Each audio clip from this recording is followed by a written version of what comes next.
We can go. You can go? Okay. Okay. Hello, and thank you all for joining us today in our first webinar in an 8-part series for the Berkeley Master Plan. My name is Erin Schluto, and I am the Community Development Director with the City of Berkeley. With me today is Ben Carlisle, a principal planner, and Megan Mason-Minnock, planner from Carlisle Wortman Associates. As you know, we are updating the Berkeley Master Plan from its current version, which was adopted in 2007. Now, a lot has changed in Berkeley and the world since then, so it's important to keep that guiding planning document current and reflective of the needs and goals of the community. One of the most important components of updating a master plan document is getting community member feedback. That includes business owners, property owners, residents, etc. Prior to the global pandemic, we began a robust and extensive community engagement strategy to get the thoughts and opinions of Berkeley residents. This included visits to all city boards and commissions, PTA groups, moms and dads clubs, visits to Berkeley High School and Oxford Towers, and setting up booths and activities at the many community events throughout the summer, Berkeley Days, Cruise Fest, and many more. Unfortunately, those engagement activities had to be canceled, but we did not want to stop the forward momentum and wonderful feedback we were receiving from the community. So we had to think outside the box and devise an entirely new engagement strategy. This 8-part series will examine a new topic each week. Today, we begin with an introduction to the document itself. What is a master plan? The webinar series will be led by a 3-person panel, including myself, Ben, and Megan. Carlisle Wortman Associates has been retained to assist the City of Berkeley with updating the master plan and leading these community engagement activities. Without further ado, Ben and Megan. Thank you so much, Erin. I really appreciate it. I'm going to share my screen with everybody here as part of the presentation. Thank you for that kind of introduction, Erin. And on behalf of Megan and myself and Carlisle Wortman Associates, I just want to express how excited we are to be working with the City of Berkeley on the comprehensive update to the master plan. A city typically undertakes a master plan rewrite once every 20 years in terms of a comprehensive scope. So it's a really exciting time for the City of Berkeley as well as us to be part of this process. As Erin noted, this is a first in a series of webinars that we'll be hosting over the next 5 weeks. And the topics range from open spaces to parking to housing and other important topics to the city. The first one we wanted to focus on was the master plan. We chose this first to ensure that everyone would have a general sense of what a master plan is, how it's used, and outline the planning process. So it'll be a short 10 to 15 minute presentation, and then we'll follow up with questions, and I'll share how to ask questions at the conclusion of the presentation. Probably the most famous urban planner in history is Daniel Burnham. If you've read Devil in the White City by Eric Larson, which is a fabulous book, you'll sense some of the impact that Daniel Burnham had on modern day planning. Daniel's most famous quote came from the 1909 plan for Chicago, where he said, "Make no little plans. They have no magic to stir men's bloods." The quote is longer than that. It goes on to say, make big plans, aim high, and hope and work. And as a planner, I love this quote. It's almost magical and really does pull at the heartstrings that anything is achievable. So as we move this forward, I do challenge Berkeley to make big plans, aim high, and hope and work.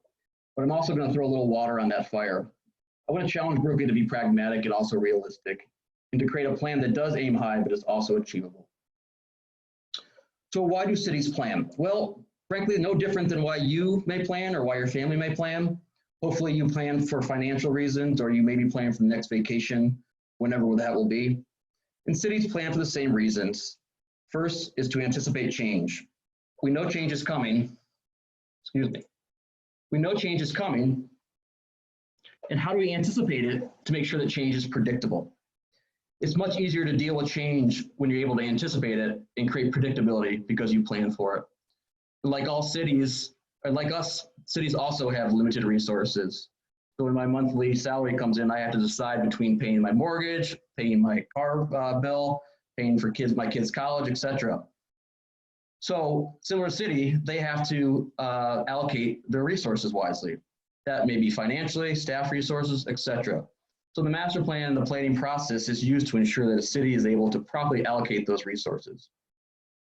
Next, the master plan creates a future vision for the city. As you participate in the planning process moving forward, you'll hear us talk a lot about the vision. The reason we do that is we need to establish a vision so we can plan for something to achieve in the future. And lastly, and perhaps most importantly, especially for this community, is protection of community character. We've heard a lot about community character as part of the process so far. We really found out that people really like living in Berkeley. So one of the things the planning process is going to do is define what community character is for Berkeley and how we're going to protect it, but perhaps most importantly is how we're going to advance it. So when you think about master plan, think of it almost like a roadmap. You start at point A, and that's today, and you want to get to point B, and that's the future vision of your community. So the master plan is the roadmap, and in it, there are policies and strategies and action to get you from today to the future that you plan for. So what is a master plan? Well, according to the state of Michigan, it's the only official document that sets forth an agenda of achievement of land use goals and policies. To summarize, this basically is saying, this is who we are today, this is where we want to be in the future, and this is how we're going to get there. And it does so by clearly stating goals and policies and offers a clear vision of the future. It also serves as a daily aid in decision-making, especially for the staff, for the elected and appointed officials. And perhaps most importantly, especially if you're the city attorney, it does provide the statutory framework upon which zoning decisions are made. In Michigan, cities are not able to zone and cannot make land use decisions unless they have an officially adopted master plan. There are some traditional elements that go into any master plan. And the first and perhaps most used is a land use plan. You'll hear us refer to this as a future land use plan or a zoning plan. Essentially what the future land use plan is a plan with a map that reflects the various land uses the city has assigned for different parts of the community. And that's what future zoning decisions are based upon. And future zoning and land use decisions should be based and consistent with that future land use plan in the master plan. In addition, master plans traditionally include a transportation section, and historically that's focused mostly on automobile transportation. But recently that's evolved to include issues of mass transit, non-motorized transportation such as sidewalks and paths, and I envision that will be an important topic as part of this master plan. Other elements that traditionally are in a master plan include economic development, natural resource protection and open space protection, facilities and infrastructure, housing, and special area plans. Special area plans are plans that are comprehensive and dive into much more deep into a geographic area. The DDA recently passed a downtown plan, and that will be what we would consider as a form of a special area plan. While those are the traditional elements that historically have been in master plans have evolved, and the master plans we write today are much different than was written 10 to 20 years ago. Today's planning process relies much more on community engagement and input. And honestly, Megan and I could sit in our office and write a really nice plan for you, but frankly, we would find it to be invalid. It didn't come from you, it came from us, and this is your city, not ours. So it's important that community engagement is part of this process. So as professional planners, Meg and I look at us as a conduit to lead the city through the process of establishing what your future is to look like, and we are here to help you achieve it. I told the city council when we were being interviewed that there will be nothing in this plan that didn't either come directly from your community or was at least vetted by your community. We want to be very clear that we understand that not every person will agree with everything that goes on in the plan. It's our job to ensure that if you follow the planning process, you at least have an understanding of why something was in the plan.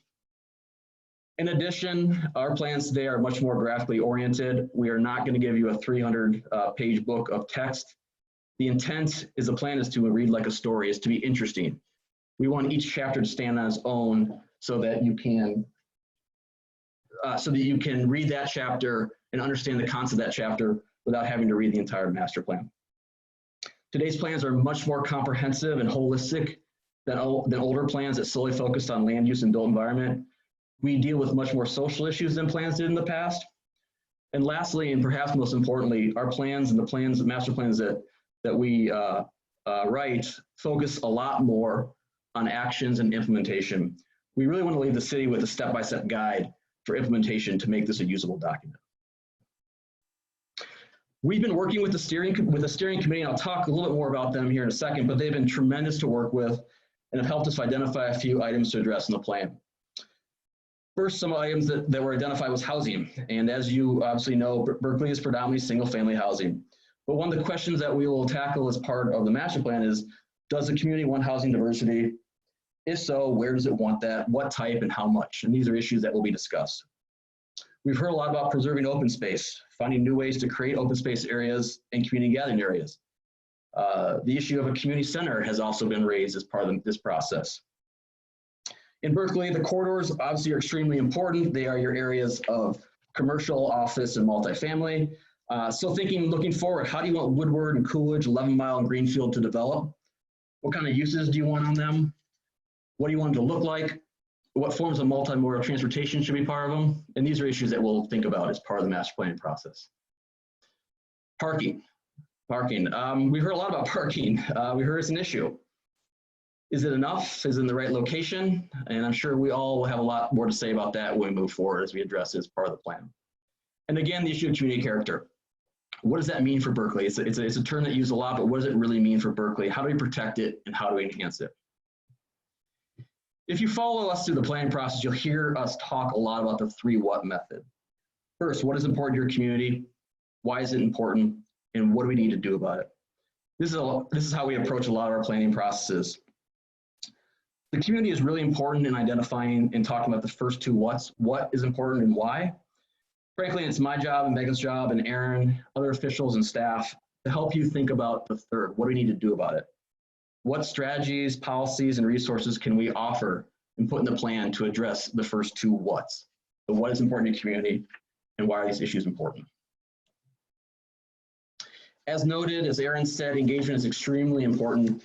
And so far, we've had a number of engagement opportunities already. A master plan steering committee was established. This steering committee is made up of members from various boards and commissions, ranging from the Planning Commission and ZBA to the Beautification Committee. In addition, the steering committee does include general residents at large who offer a different perspective than board members. It's been a tremendous resource for us, and they do continue to provide great direction for us and feedback to date, and they will do moving forward. In addition, we've had 6 focus group discussions, and we're planning on having 8 to 10 more in the next month or 2. The focus groups include seniors, young families, high school students, county officials, and etc. The questions we ask them always vary based on the group and the topic under which they're brought to discuss. In addition, as Aaron noted, we are doing a series of online engagements. This is the first of them, and I'll share the schedule of those moving forward in the next slide. I do want to note that obviously we're in unprecedented times, especially with regards to how we move forward with community gathering. It's not our vision, nor was it our intent to have all the upfront engagement be online. And moving into summer and fall, we do certainly hope that we can get back and doing face-to-face engagement. And once that becomes available, I'm sure that we'll have more information to share. And lastly, I do want to highlight the survey. We have a survey that's out and active. It's been live for approximately 2 weeks, and we've already received over 800 responses, which is tremendous. Berkeley also is having a master plan day starting tomorrow, and so we encourage everyone to, if they have not done the survey, please go to the city website and fill out the survey. So as noted, the upcoming schedule does include a series of webinars. These include existing conditions, parking, gathering spaces, stormwater utilities, green infrastructure, corridors, housing, vision, goals, and objectives. In addition, we're doing online drop-ins. Approximately 2 days after each of these webinars, we're having open online hours to allow you to come in, talk about the issue that was talked about at the webinar, or talk about other issues that may be of interest to you.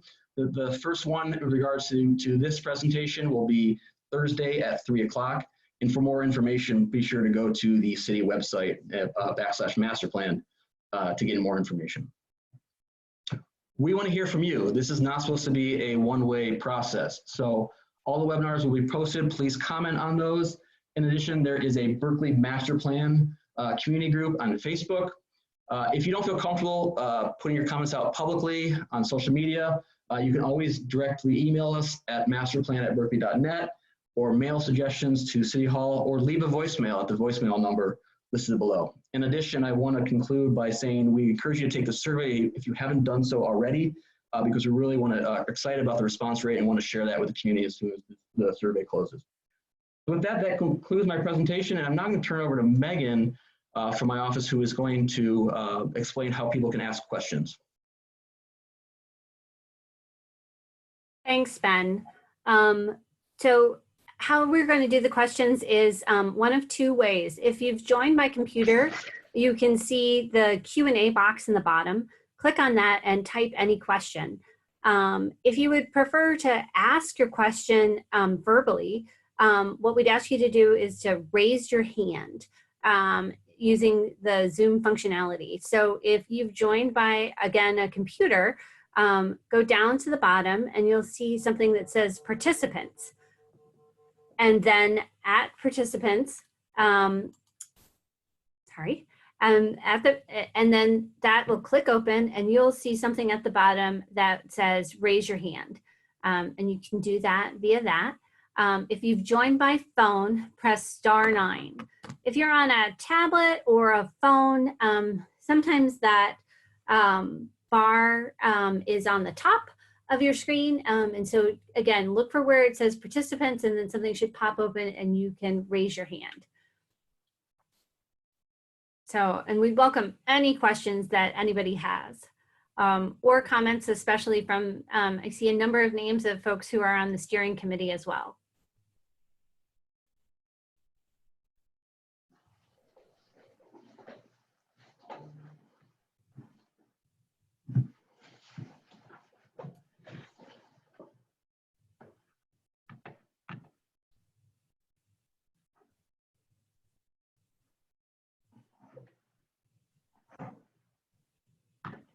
So anybody have any questions or comments or things that they hope that we address in the master plan?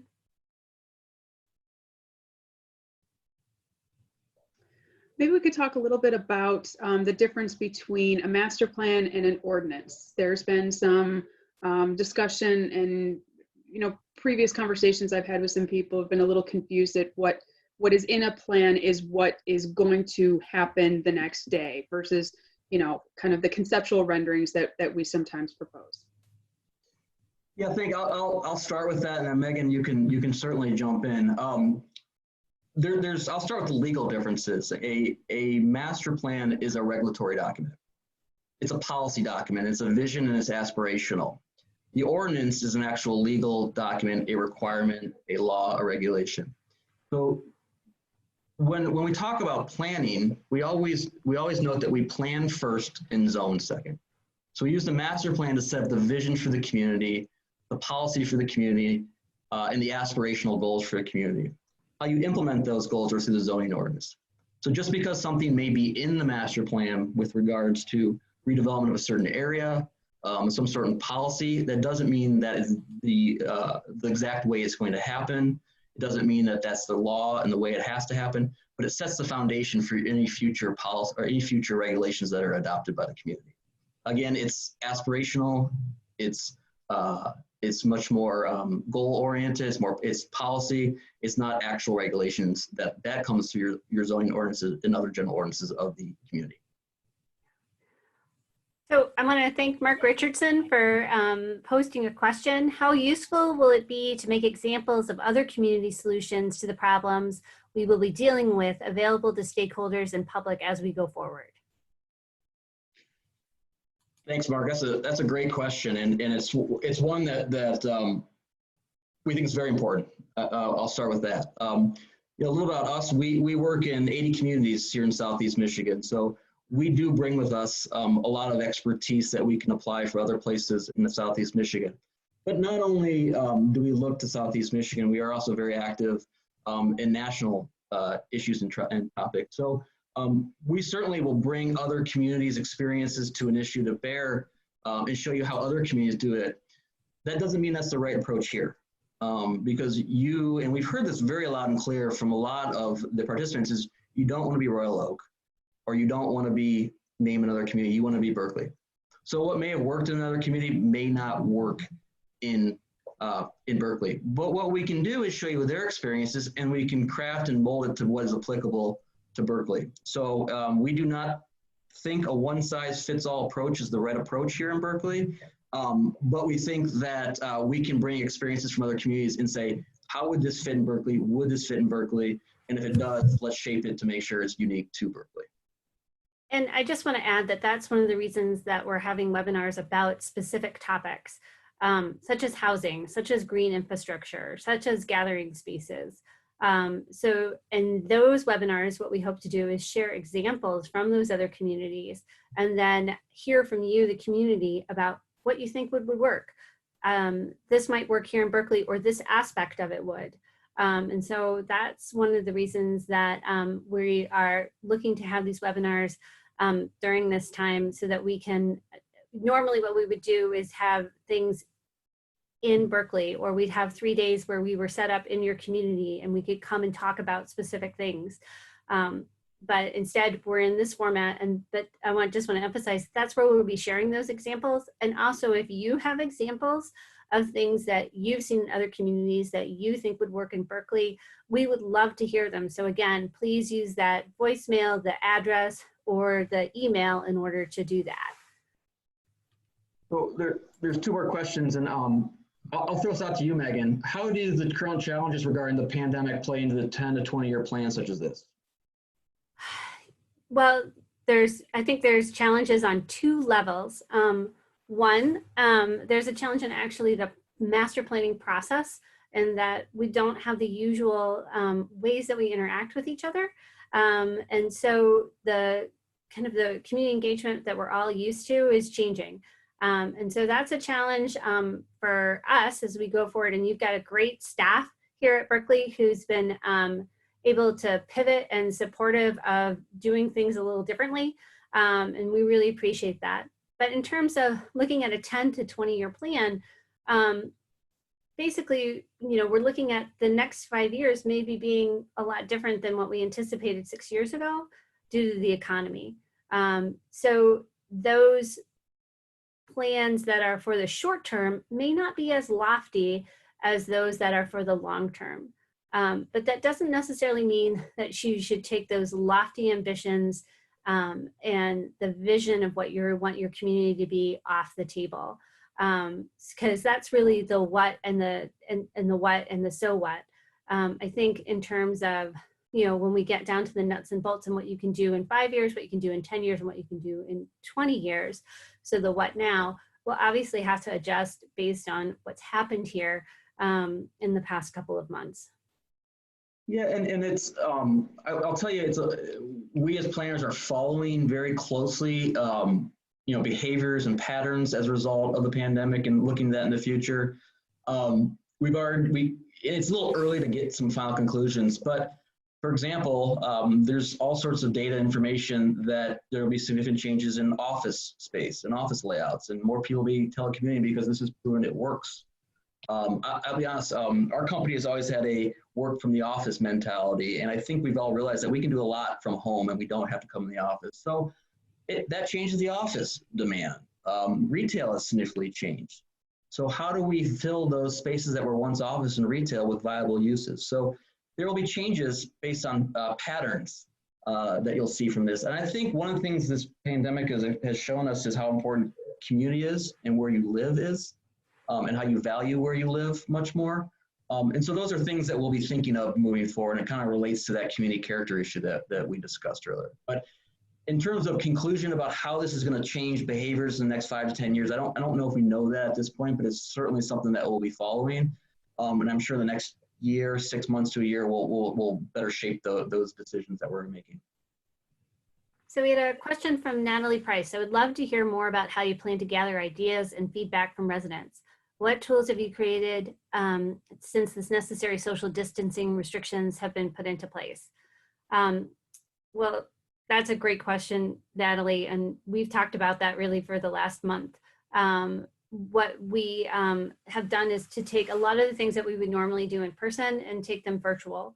A webinar like this, usually this would be something like a community meeting.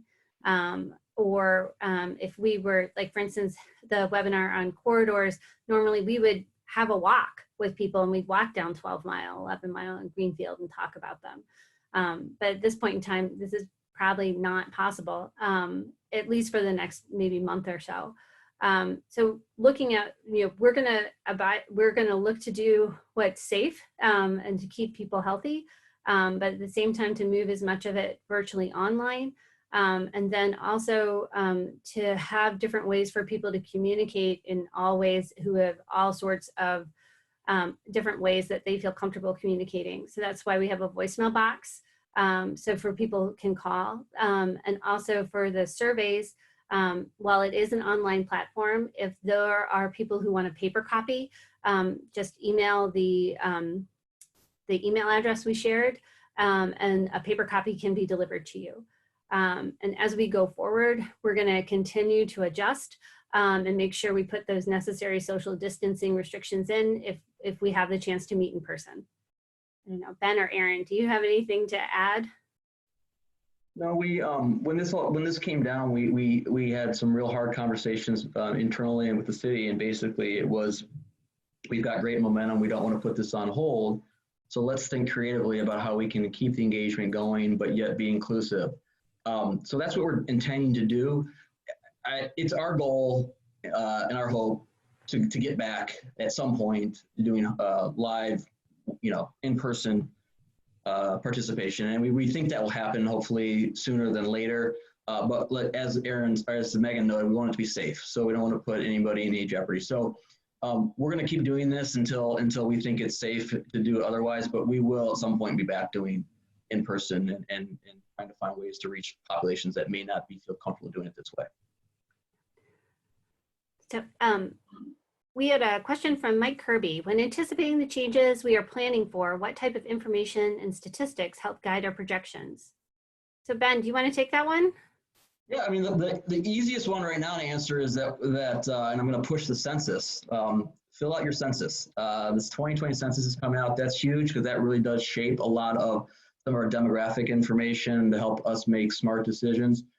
But in addition, a lot of it is we try to be data driven. We are partnered with a data and market research firm out of Lansing that provides us with a lot of data that we use. They use a conglomerate of data information sources, and so we use a lot of the data and we present that to the steering committee and let them give us guide back and feedback on that data and whether it's applicable or not applicable. But we also, in addition to data, we also rely on qualitative information. So that's why we have these, to get questions from you and have you ask us about certain things or give us input on certain items. So we try to approach this with both a quantitative and qualitative approach, where we do rely a lot on the data, rely on the census, but also spend a lot of time getting engagement and feedback and qualitative so that we can actually provide the plan that you want. Planning is not, it's a social science just as much as a hard science. And so a lot of it is engagement and interaction and personal and people to people. And so we try to really mix those two. So we're not just giving you pure data. This is what it's telling you, but we want to meld the two together. And we're going to talk a little bit more about that in the next webinar next Tuesday. That's about existing conditions. Yep. And we'll be sharing some of the data and statistics, but also looking at in the context of, so what does that mean for the master plan? Yep. So we had another question from Joe Bardis. To what degree do other public stakeholder agencies, such as the Road Commission of Oakland County, Michigan Department of Transportation, the Smart Bus System, et cetera, and other private stakeholders, such as Beaumont, the cemetery, et cetera, participate in shaping the master plan? Well, I'll start with that one, Megan. They're huge stakeholders in this process, and they have to be. So I talk about focus groups. One of the focus groups that we are meeting with is we're going to meet and talk individually with the Road Commission, with MDOT, with SMART, et cetera, because we need to ensure that our plans align with their plans and vice versa, that their plans align with our plans. So it's essential. They're essential partners in this because they rely as much on our local plan to shape their plan as we do on them. So they're obviously huge players in this. In addition to Beaumont and the cemetery, we reach out to them and get their information and what their future plans are so that we can adjust ours accordingly. And that's the same for the school district, the library, part of the recreation plan. We want to make sure that we get information from the recreation community. So all of these stakeholders all have a huge role in shaping the master plan process. And we try to incorporate them and bring them in early so that the plan can reflect their plan, their comments, and their issues. Because we'd rather have it up front and early and address it then than have it after the fact when it's potentially been adopted or close to adopted, and then say, wait, we want this, we want that. And so the short answer of what I just said is we meet with them up front. They're important stakeholders, and we incorporate everything incorporate their plans into our plans as much as we can. Great. All right. I don't see any other open questions. But Erin, I know that you've heard a number of things from the community over the past several months, and especially during this month. Was there any specific thing about the process that kept rising to the top?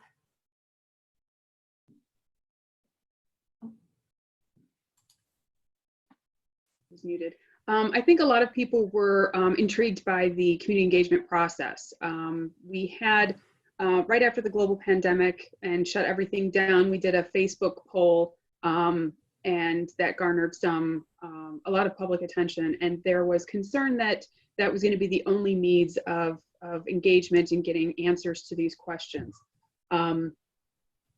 So I think that was one of the questions. Another one was, what other plans did Carlisle Wortman look at when they start working on this process? Was it, do they just start completely from scratch, or, were they keeping up to date on the other plans that are either already approved or in process? So if you want to go off. Yeah, absolutely.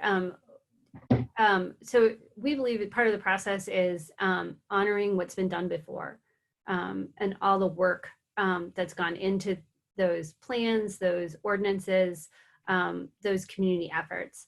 And so that was one of the things that we started with right in the beginning, is looking at your climate action plan, looking at your Parks and Rec plan, but also looking at that of the neighboring communities. And what their plans are in terms of looking towards the future. And again, to make sure that those align where they can, to see what are really the space of possibilities to implement the vision of what is Berkeley. Yeah, and one of the first things we did was we analyzed all your plans basically, and looked at all of them, and presented those to.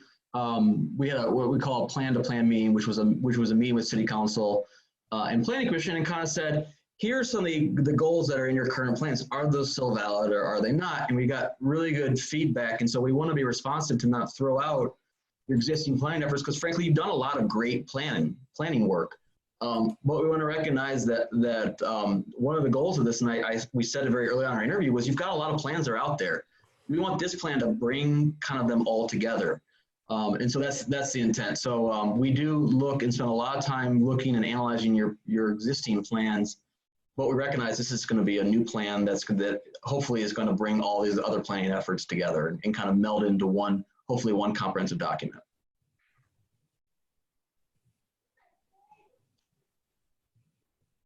Great. All right.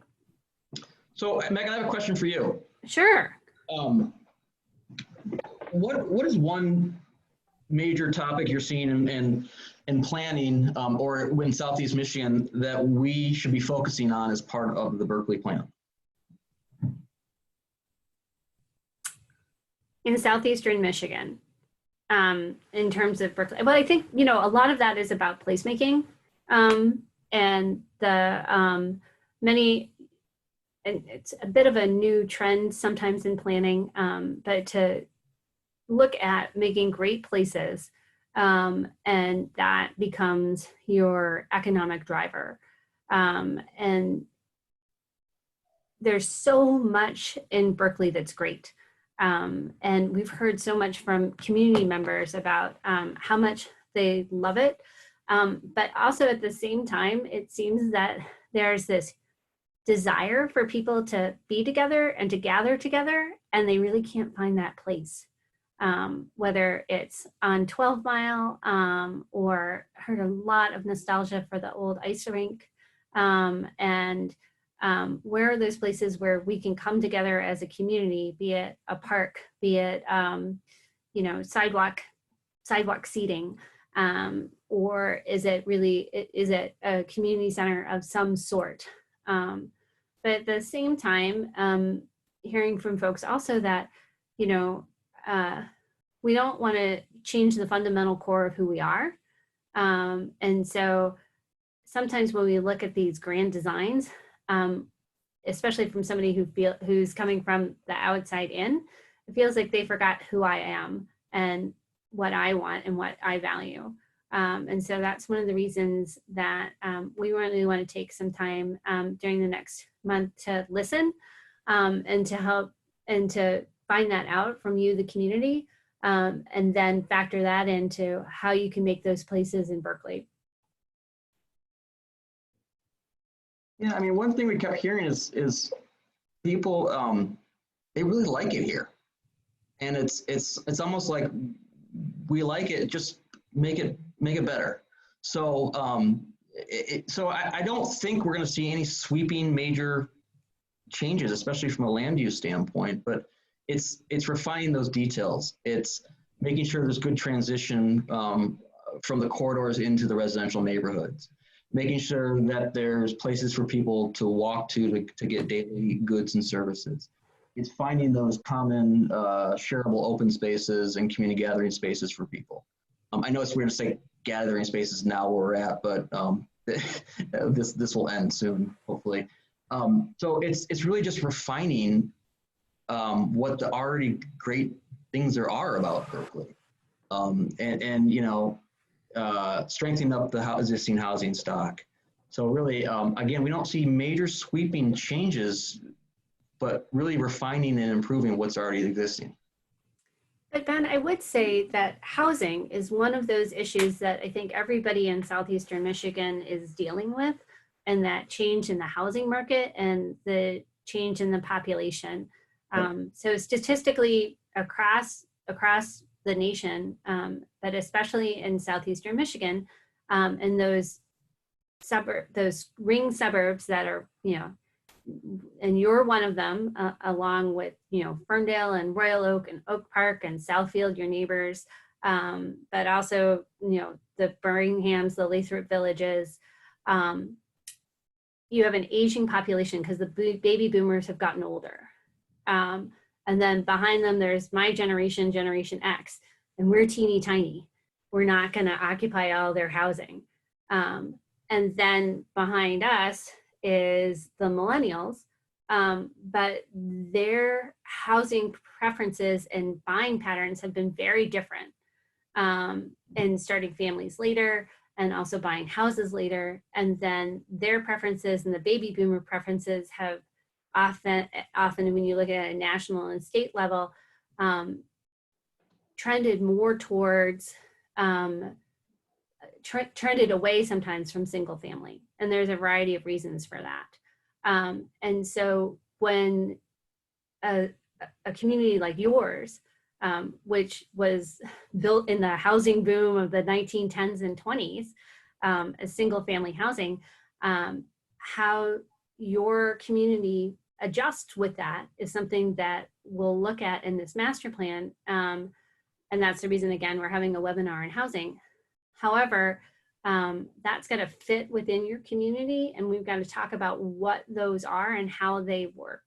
And I think Ben and I can both say that we've had multiple clients in multiple different situations who who have struggled with that question of what type of housing should be in our community right now and looking in the future, and then what changes work in order to make that happen.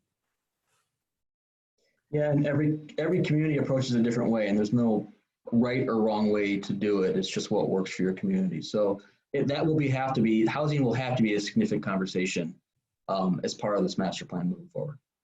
All right, we've got another question from Joe Bardis. Please correct me if I'm wrong, but typically master plans don't address funding and the price tags of ideas.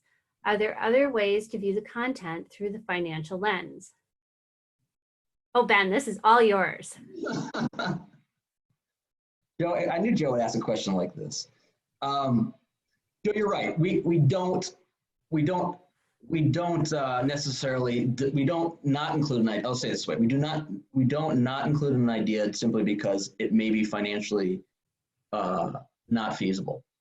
However, there has to be some realism here. And so what we want to try to do is we always attach what we call resources to all of our actions so that there is an identified potential source of funding for all these ideas. And not every single idea in the master plan will have to require some financial resources. So yeah, we want you to think big, and yes, that means that we don't always attach funding to it, but we also have to think realistic with regards to some of our strategies. And we do try to tie our recommendations with some form or source of potential funding. And that could be grants, it could be private funding, it could be someone from the general fund. And it doesn't need to be that specific, but there has to be some sort of sense of realism with our recommendations. Yeah, and also we'll look at those resources not only in terms of financial, but politically, and then also do you have the staff or the bandwidth to do it? Because there may be some things that you have staff time that can be done, or there may be things where staff doesn't have time and you would have to hire a consultant, and that's an extra cost. And so those things do factor in, and we would ask those questions to the steering committee, to the planning commission, to the community, and to the city council, who would ultimately approve the master plan. All right, I see another, oh, no. Any other questions out there? Or things that you would like to share with us, either by raising your hand or putting in the question and answer that you would like to see in the master plan, or issues that you're concerned about that we haven't touched on?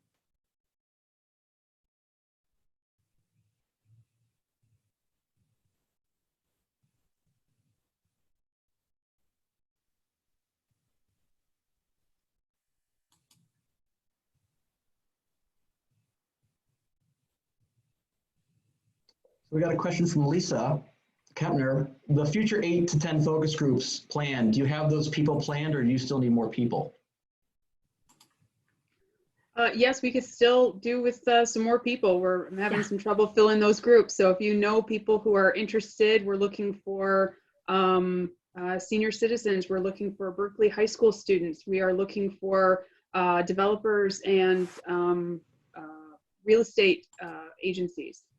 So by all means, please send them my way, give them my contact information, and we absolutely set them up. But we are having difficulty filling those groups. And Aaron, correct me if I'm wrong, if there's a group of 4 or 5 citizens or neighbors that want to have their own focus group, we have no problem. Yep, we can do another stakeholder. Just with residents at large too. Yep, we can continue to do those. We've already had a couple of sessions of those. So if there are other residents who still want to have groups and discussions, we can absolutely fill those. All right. Well, Ben, I thought of another question in terms of Southeastern Michigan. How do we plan for regional transit, such as the Q line, when there aren't solid plans for it to go north to Berkeley yet? Oh, wow.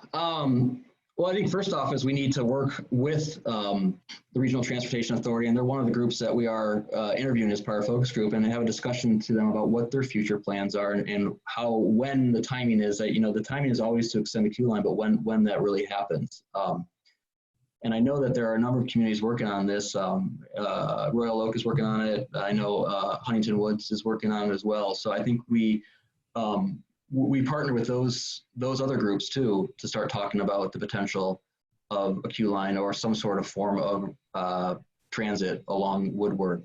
And frankly, if the Q line or some other form of transit does come on Woodward, it would have significant land use changes to the corridor and economic value changes to the corridor, and transportation and parking and other issues. So it's certainly something that we should plan for it coming at some point. And really have some real hard discussions with the Regional Transportation Authority to figure out when and if it is happening. But we should at least address that thought through within the master plan itself. Yeah, and we can do things to set the stage for when those things happen. Yep.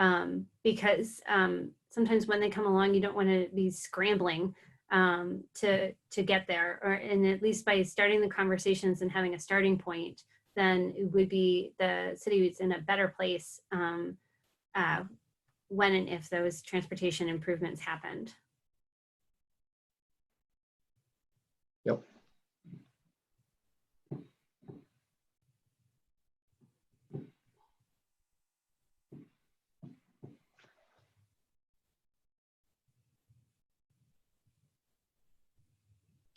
Any other questions out there for us? Anything we did not hit that you'd like us to talk about, or anything that we didn't hit that you'd like us to look at in the master plan?